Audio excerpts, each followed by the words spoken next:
Assalamualaikum warahmatullahi wabarakatuh. Perkenalkan, nama saya Sahril.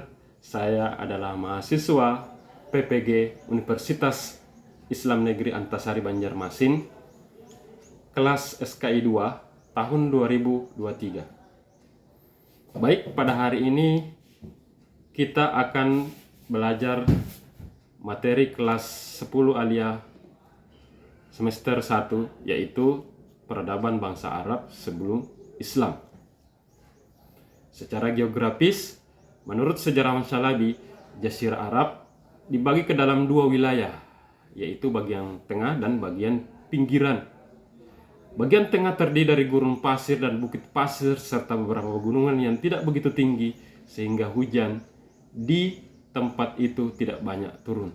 Akibatnya penduduk sering berpindah-pindah ke tempat yang lain mengikuti turunnya hujan dan mencari tanah yang subur guna untuk menghidupi unta dan ternaknya. Karena itu mereka disebut bangsa nomaden, yaitu bangsa yang hidupnya berpindah-pindah. Kemudian mereka dapat mendirikan kota yang disebut Hijaz. Pada dulunya adalah sebuah kerajaan Hijaz dan Yaman. Di wilayah Hijaz inilah Islam dilahirkan. Hijaz sebagai tempat kelahiran Islam berbeda dengan negara lainnya di semenanjung Arabia. Ia dapat mempertahankan kemerdekaannya, tidak pernah dijajah dan diduduki atau dipengaruhi oleh negara lain. Sebab secara ekonomis negara ini tergolong negara miskin sehingga negara lain tidak bergairah untuk menjajahnya. Faktor lain ialah sejak Nabi Ibrahim alaihissalam, masyarakat Arab sepakat untuk memelihara, menjaganya dari ancaman dunia luar. Keadaan demikian ini sangat mendukung terhadap berkembangnya kebudayaan di kawasan Hijaz. Hijaz dilihat dari segi sejarahnya merupakan pusat lahirnya agama besar, yaitu agama Nabi Ibrahim alaihissalam. Nabi Ibrahim alaihissalam ini mengatur Ka'bah di sekitar sumur Zamzam pemberian Allah Subhanahu wa taala. Dengan hadirnya Zamzam di kota Ka'bah itulah kota Mekah menjadi pusat interaksi, tempat bertemunya kebudayaan bangsa Arab, di mana seluruh bangsa Arab bertemu di tempat itu. Di samping melakukan ibadah, mereka juga mengadakan apresiasi seni antara penyair bangsa Arab. Menurut catatan sejarah dan beberapa keterangan otentik dalam Al-Quran, sebelum agama Islam datang, masyarakat Arab itu menyembah berhala. Terdapat 360 lebih patung berhala yang disembah, di antaranya yang terbesar adalah Lata, Uzza, dan Manat. Kepercayaan selain menyembah berhala, ada Zoroaster atau penyembah api, penyembah binatang dan langit, khususnya yang dianut oleh bangsa bagian Arab Timur. Penganut agama Yahudi juga ada, tetapi tidak banyak, sebab agama Yahudi adalah khusus untuk ras Yahuda, dan ras lain menjadi masyarakat kelas 2 bila masuk agama Yahudi. Zaman sebelum lahirnya agama Islam di tanah Arab disebut zaman jahiliyah. Penamaan itu menunjukkan garis batas menjadi pemisah antara zaman lama dengan zaman baru. Maksudnya antara zaman sebelum Islam, sesudah datangnya agama Islam, penduduk tanah Arab itu dari segi kebangsaan terdiri dari bangsa Arab, bangsa Yahudi, dan bangsa Persia. Kemudian dari segi kepercayaan pada umumnya penyembah berhala.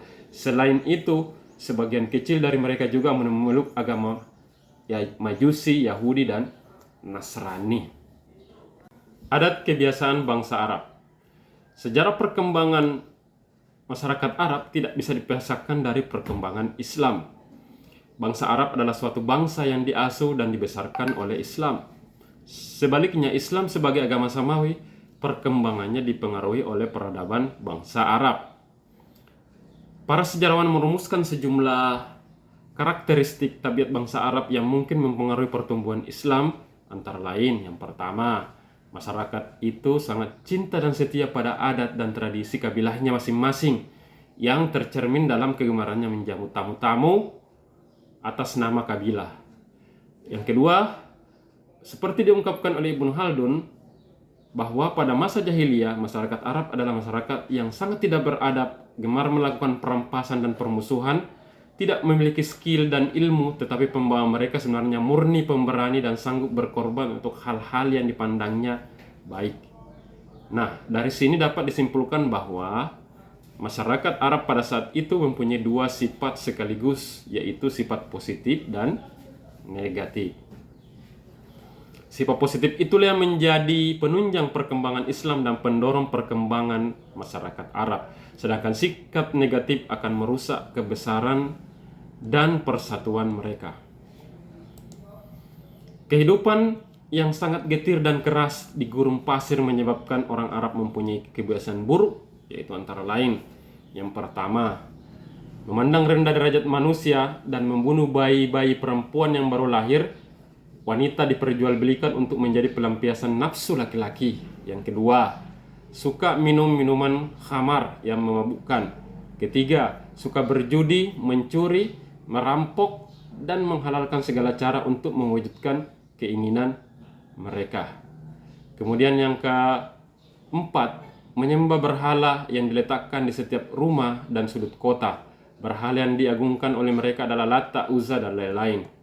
Kemudian yang kelima, membunuh anak perempuan sejak nenek moyang karena takut akan mendatangkan aib bagi keluarga dan takut kelaparan.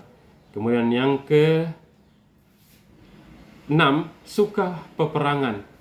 Peperangan antar kabilah dapat terjadi hanya karena perkara sepele.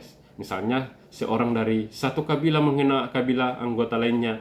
Perbedaan pendapat berkenaan dengan hak-hak perorangan yang melibatkan kabilah masing-masing. Sebelum Islam datang ke negeri Arab, orang-orang Arab sudah mempercayai akan keesaan Allah sebagai Tuhan. Kepercayaan ini diwariskan Nabi Ibrahim alaihissalam dan Ismail alaihissalam. Agama tersebut dalam Al-Quran disebut agama Hanif, yaitu kepercayaan meyakini keesaan Allah Subhanahu wa Ta'ala yang menciptakan alam semesta ini. Tetapi pada saat orang-orang Arab mencampurnya dengan agama-agama lain seperti kepercayaan menyembah roh, jin, pohon, dan matahari, menurut pandangannya, benda-benda tersebut mempunyai kekuatan yang dapat menjadikan makmur dan sejahtera. Agama yang menyimpan tersebut dinamakan agama Wathaniyah. Meskipun demikian, ada juga orang Arab yang tidak mudah terpengaruh oleh agama Wathaniyah. Mereka adalah orang-orang yang memeluk agama Yahudi dan Nasrani. Pada dasarnya orang Arab tidak meninggalkan agama Hanif sepenuhnya, hanya saja campur tangan dengan agama lain seperti agama Wathaniyah. Arab jahiliyah ini bukan hanya karena buta aksara, akan tetapi lebih dari itu adalah bangsa yang tidak mempunyai peradaban, tidak mengenal aturan atau norma. Meskipun demikian, masyarakat pra-Islam juga memiliki beberapa sifat yang baik, terutama bangsa Arab. Sebelah utara, keturunan Adnan. Mereka berwatak pemurah, ramah, jarang melanggar amanat, dan sangat taat kepada kepercayaannya. Ingatan tajam sehingga dengan mudah mereka mengingat syair-syair yang indah. Dengan realitas seperti inilah sehingga pada masa Rasulullah SAW mampu menumbuh suburkan ilmu periwayatan hadis yang merupakan bagian signifikan bagi hasanah hukum dan keilmuan Islam. Nah, demikian materi tentang sejarah perkembangan peradaban bangsa Arab sebelum Islam. Mudah-mudahan bisa menjadi sebuah hikmah dan diambil perumpamaan untuk dijadikan pelajaran dalam kehidupan sehari-hari. Demikian, Assalamualaikum warahmatullahi wabarakatuh.